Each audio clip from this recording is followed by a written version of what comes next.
What a time to be alive. The Tennessee Volunteers get the job done over the weekend in the NCAA tournament. What a 2-day span it was. And we're going to diagnose the Louisiana game, things that I love, things that I saw out of that game that gave me hope for the Duke game. And then obviously, man, we're going to talk about Olivier Commois' party on Saturday night that was against the Duke Blue Devils. Um, listen, I got some takes that I really got to tell y'all right now. It's the Monday rundown, but it's also just I don't even know what I'm gonna call it. This thing is Monday rundown, but we just gonna chop it up as straight up Tennessee family. We're gonna talk about the NCAA tournament, obviously, but bruh, I got some hot takes about this team. And the only thing I'm gonna say is this: the stage is set. Can Tennessee get over the hump and get back to the Elite Eight and possibly their first ever Final Four? Y'all already know what it is. It's straight up Tennessee, baby. Let's get it.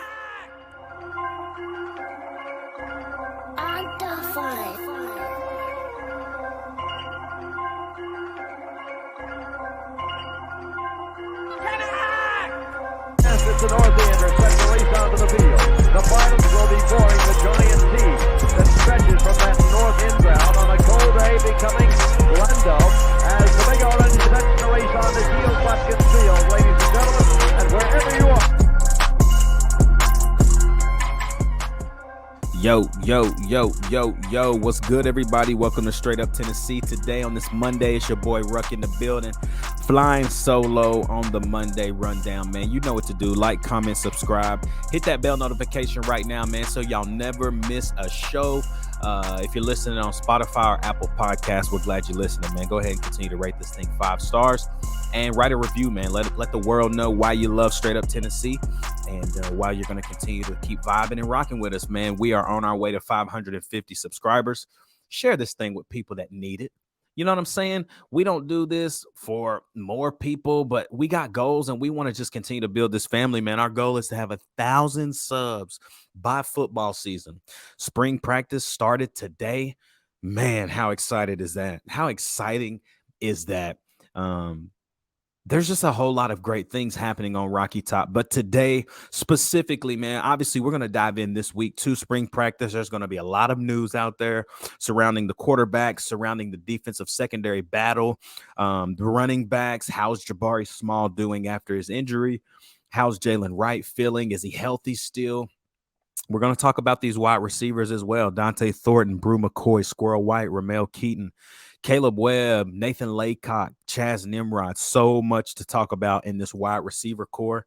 But also, man, we're just going to talk about the offensive line. You lose Darnell Wright, who's going to be a first-round draft pick here in a couple of weeks in the NFL draft.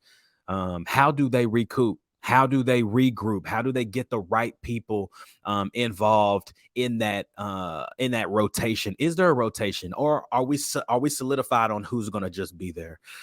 But today, man, we dive into all things NCAA tournament, March Madness.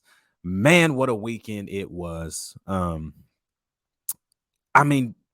Purdue getting beat by FDU to Arizona losing to Princeton, to even over the weekend, Princeton winning again and beating Missouri by almost 20.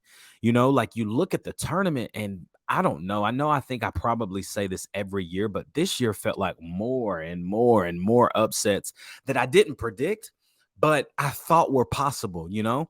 But I didn't think it was Princeton. You know, Memphis losing first round to FAU really screwed me so many other ways. But the straight up Tennessee bracket has been doing incredibly, man. I think that this bracket is actually pretty fun. It's cool seeing how we just randomly filled this thing out, but it is actually not doing horrible.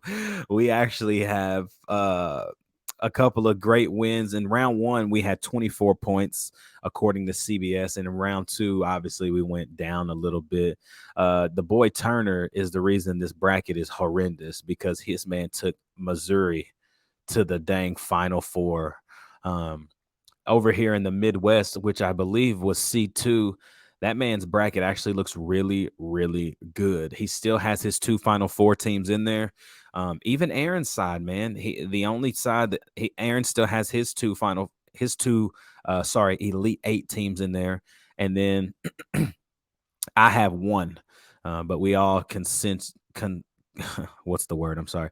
We all together, I guess I'll say, chose Texas to win it, and obviously, man, Texas is still in that thing. So a lot to look forward to with that, man. We're gonna keep you updated on our bracket and then let you know how it's looking, especially as this Sweet 16 round comes. But we're obviously going to dive in first to the Tennessee Louisiana game from Thursday night, man. 8:40 Central, 9:40 Eastern. Man, what a night it was. You know, that game against Louisiana was exactly what we needed. And I was going to do a video over the weekend, but I was like, you know what? Forget that. Let me just wait till Monday and just lay out every thought I have over the weekend, because I felt like it was that important to just continue to watch all the teams, not just us, but watch everybody and really get a feel for what can happen here in the next 2 weeks for Tennessee. Obviously, they're heading to New York in the Sweet 16, but we got to start with the Louisiana game so that you can understand the progression of my thoughts and why I think we played so well Saturday against Duke. So, starting with the Louisiana game, there was a point in this game where Tennessee was winning 43-25. 18-point lead, really locking it down. And then Louisiana goes on a run with what was the guy's name? Something Julian. I don't remember his first name. He goes on a run by himself. I think he scores 9 straight, 2 threes, and one. So he gets 9 straight, and they cut that lead down. Reminder, we were up 18, and they cut that lead down and got it back even at one point. And it's back and forth the rest of the game. Obviously, Tennessee pulls it out 58-53, or 58-55. I'm sorry. In that game, Santiago Vescovi only played, I say only, he played 27 minutes, but in the first half, he got 2 quick fouls. What this did was force Rick Barnes to say, hey, Tyreek Key, Jamon Meshack, I need you to honestly put some points on the board, because without Santi on the floor, we are not effective. I mean, at least I didn't think we were against Louisiana. But towards the end of the first half, Santi's still on the bench, and we go on a run there. You know, we get up, I think, 8 or 9, 10 maybe. We go on a little run there. But still, you're watching this game, and Tennessee should have won by 20. But we needed a win like this. And here's why. There have been multiple games this season that the Vols have played in where they have battled back and forth, and then they get a lead, a big lead, 15, 20 points even, and we allow the other team, the opposing team, to get back into the game. And what happens is that team actually ends up winning the game. What I was very pleased with was that we let Louisiana back in the game on Thursday night, but we did not falter. We didn't waver. You know, like we took the punch and we said, let's go win the game. Free throws played a huge role down the stretch. I think that night specifically, we shot, let's see, where did we shoot from the free throw line? 12 of 21. That's still not good. 57%. We only hit 4 threes, and we shot 45% from the field. So it's not horrendous, but free throws killed us. Think about it, man. You hit 11, or I mean, technically you hit 9 more of those, Tennessee would win by 12 points. Like, it's just wild what free throws can do in a game. But going back to my point, Tennessee needed a game like this where it was really close, but we pull it out. We hadn't been able to do that really all year, but against Louisiana, I was pleased that we did it. Another thing that I was very pleased with at that first game on Thursday against Louisiana was the coaching by Rick Barnes. And what I mean by that is Rick Barnes is known to sub at the wrong times, meaning he's putting in guys and pulling out guys when they're either getting really hot or they really didn't get a chance to get into a groove. However, what he did in that game, and it carried over into Saturday night, he rode one lineup when it mattered. And Rick Barnes does not do this. Like he does not do that. He hasn't done it. We've never seen him do it. But something about now, he feels like, yeah, I have to. And I love the desperation. Like for me as a Tennessee fan, I've loved Tennessee basketball all the way back to Buzz Peterson, like back to the horrible teams. I was a Vol fan when we had Donnie Tyndall. I was a Vol fan when we had great years with Bruce, and then he screwed us up. I was a Vol fan when Tennessee ran off Conzo Martin for no reason. When he had great rosters and great talent, it was just that the league was much better than we were at the time. I've seen a lot of Tennessee basketball, from Major Wingate to Scotty Hobson, and Rick Barnes has completely changed the culture of this university's basketball team, and the identity is different. And what he did for the first time I've ever seen. I mean, Rick's been at Tennessee for 8 years, I believe, and not once has he rode a lineup the way he did. And what I mean by riding a lineup, the lineup that he rode was Tyreek Key. It was Key, Vescovy, Josiah James, Meshack, and then a big. It was either Kamwa, Adu, or Euros, and they just kept rotating those guys in. But that four was on the floor. And if you don't believe me, check out the minutes. Santiago Vescovy, reminder, got pulled at the 12-minute mark of the first half. He still played 27 minutes against Louisiana. Meshack, 28 minutes. Josiah James, 33 minutes. Tyreek Key, 31 minutes. Rick Barnes rode a lineup for the first time in, I feel like, the history of him being here at Tennessee. Not only did he do it against Louisiana, he did it again on Saturday. So what I'm trying to say is there's a desperation and a hunger from this coaching staff and this roster. And what this is going to do, let me say, not going, but what it has the potential to do is propel us into the Elite Eight and possibly the Final Four. Obviously, we're going to dive into this Duke game because it's fresh on my mind. But before we do, I got to thank Whitehead Auto Sales, man, Andy, Nick, you guys over there. Y'all continue to do great things in the Blount County and Knoxville communities. Getting ready to open up a South Knoxville location. You guys are game changers when it comes to buying a vehicle. I have 2 vehicles from them. My wife, myself, my mother, my father, even people I know, friends, family. That is the only way to buy a vehicle, in my opinion. They will pick the car up for you. You just say what you want. They'll find it, get that thing for you. And it will be the lower price than you've ever got anything at a normal commercial dealer. So hit up Whitehead Auto Sales, man, at whiteheadautosales.com. Tennessee and Duke,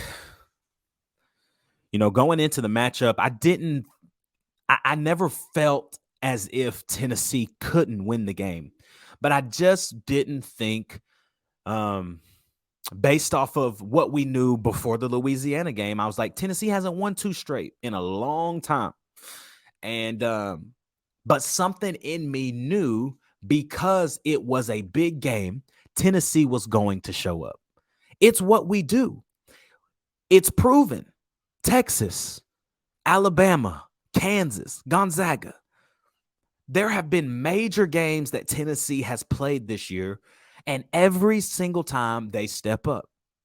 They come to show up, and they don't just show up and lay an egg. They are ready to win. And they beat Duke solely off of physicality. These Duke dudes was not ready for how physical we were going to throw bodies at them, different coverages as far as zone to man defense. I think Euros being on their big guy, Kai Filipowski, man, that boy can hoop, but I think Euros did just enough to frustrate him and make him feel uncomfortable. I think Filipowski still played a great game. I mean, his minutes were up. He is leaving with a nice bruise on his face. However, I mean, he still played great. I mean, Filipowski still had 13, 8 boards, almost had a double-double. But the story of this Tennessee game was Olivier Kamwa. I just want to throw out a hot stat for everybody. Since Olivier Kamwa this season and even last season, when he has big games, Tennessee tends to fare well. Tennessee tends to win those games. This season, I went back because I'm crazy. Um, After beating Duke, Tennessee is now 12, and I've been telling my friends 12-1, but Tennessee is now 12-3 when Olivier Commois scores 17 or more points. So Olivier Commois' lucky number is 17 because when he does that, we're hard to beat because you know what Santi's going to give you. You know what Josiah can give you. And let's be real, Josiah James is not playing good right now. These last 2 games, he has not played good. It's his time this coming weekend. Like it's Josiah James's time to get down. But Olivier Commois, 10 of 13, 3 of 4 from 3, 27 points, in 22 minutes. Did you just hear what I said? 27 points in 22 minutes. This man was cooking. Like, this dude was absolutely cooking. And there was nobody that could stop him on that Duke roster. Not Filipowski. They tried to throw Whitehead at him. They tried to throw Derek Lively at him. Nobody could guard him. And, I mean, let's see. Santi goes 4 of 11, doesn't play the greatest. Santiago Vescovi, let me rewind a little bit. Like I told you, Rick Barnes rode one lineup. Let me tell you the numbers.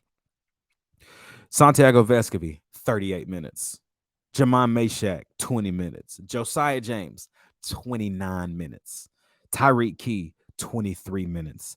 I felt like the big of the game, in my opinion, obviously Kamwa did his thing, but Jonas Adu came in and played mega minutes and had mega impact in his minutes. He had 23 minutes. Julian Phillips had a couple of putback dunks that were massive for momentum, changed the game. It propelled us to victory. And I think Tennessee's key to continue this success we've seen is you beat Duke by 13. It was a back and forth game, but Tennessee pulled away.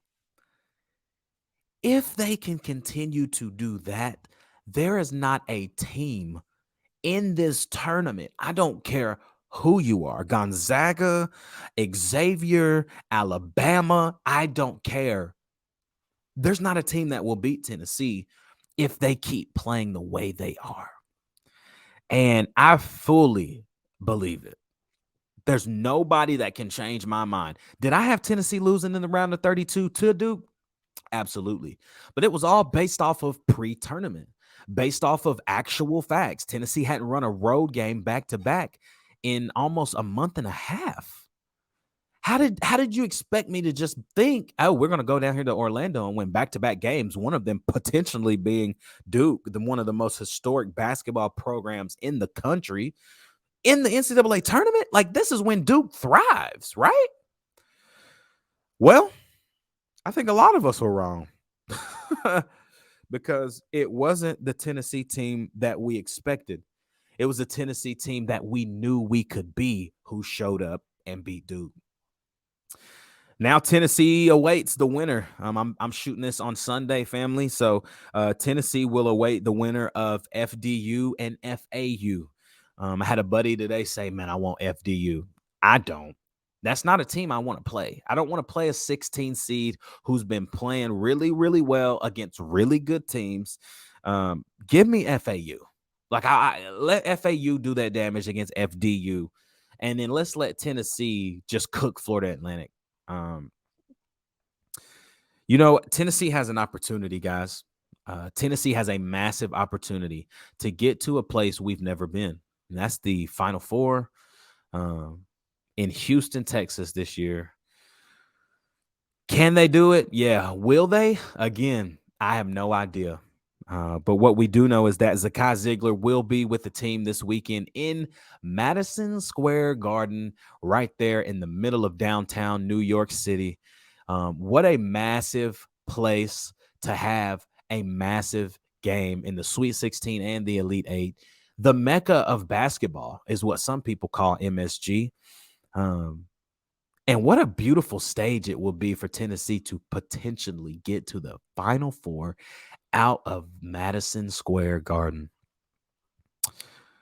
Woo!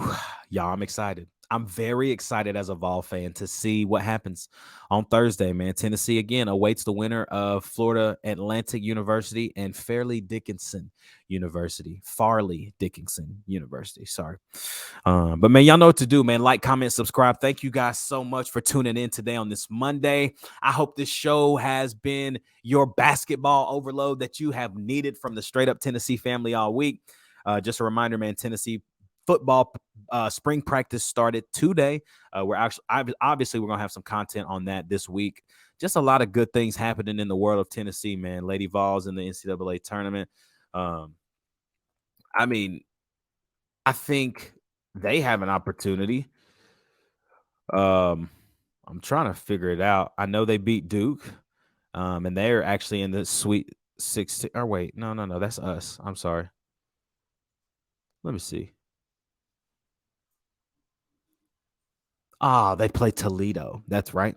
So the Lady Vols play Toledo tomorrow. Or actually, I say tomorrow. It's Monday night. They played Toledo Monday night at TBA in the second round of the NCAA women's basketball tournament. So they have an opportunity as well to make history. Kelly Harper's doing a great job right now, and I just think it's just terrible. You got to run into LSU and South Carolina. So, but man, Tennessee football spring practice started today. Content coming on that. Obviously, NCAA tournament. We'll talk more on that. We'll have Turn. We'll have Corey on the show.